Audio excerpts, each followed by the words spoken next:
வணக்கம். இப்போ பாருங்கள், சேனக்கிழங்க இப்படி பெருசு பெருசாக இப்படி நச்சு நச்சுன்னு தட்டி மிளகாத்தூள்,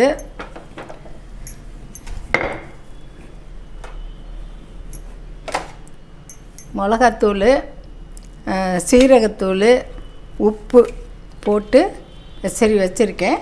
இதை அப்பளம் மாதிரி அப்படியே பொரித்து ரைஸுக்கு சாப்பிட்டுக்கிறலாம். இதை எப்படி செய்கிறதுன்னு சொல்கிறேன் பாருங்கள்.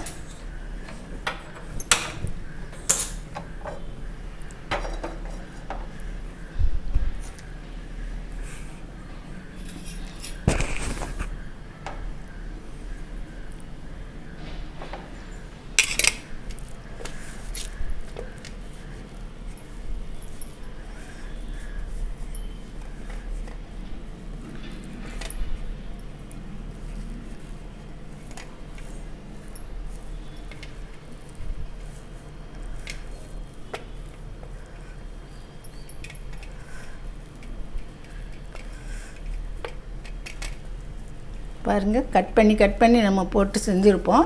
இப்போ அப்பளம் மாதிரி முழுசாக போட்டு அப்படியே பொரித்து எடுக்க போகிறோம்.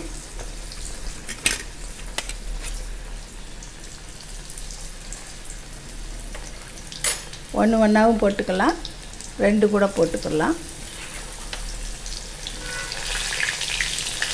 நல்லா செவக்க வேகிறது வரைக்கும் விடுங்க. நம்ம சின்னதாக கட் பண்ணி நம்ம பொரித்து தான் சாப்பிட்ருக்கோம். இந்த மாதிரி மசால் போட்டு மிளகாத்தூள், சீரகத்தூள், உப்பு 3 கலந்து போடுங்க. போட்டுட்டு இதில் மேலே அப்ளை பண்ணிவிட்டு இந்த மாதிரி எண்ணெயில் போட்டு பொரித்து எடுத்துருங்க. சாப்பாட்டுக்கு, சாம்பார் சாதத்துக்கெல்லாம் அருமையாக இருக்கும். அப்பளம் சாப்பிட்ற மாதிரி இதை பொரித்து சாப்பிட்டுக்கோங்க.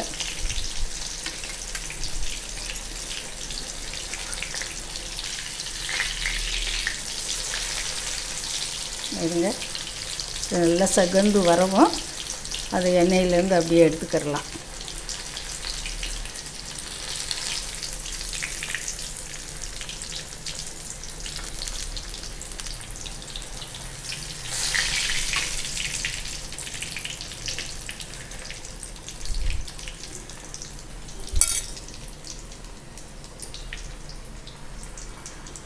எடுத்ததை போடுறேன்.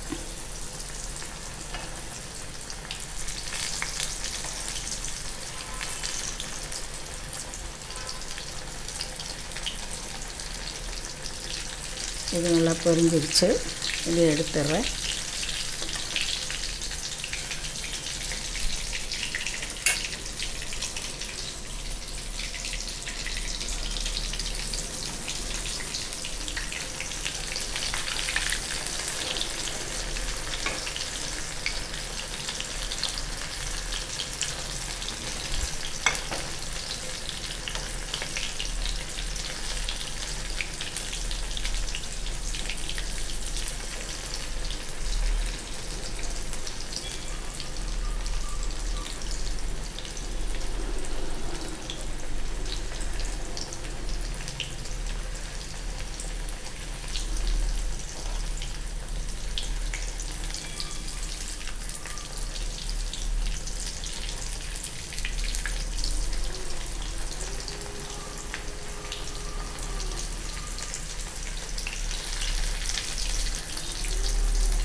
ஆயிடுச்சு.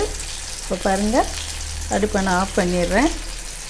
உங்களுக்கு செஞ்சு காட்டணுன்றதுக்காக தான் கட்டுறேன்.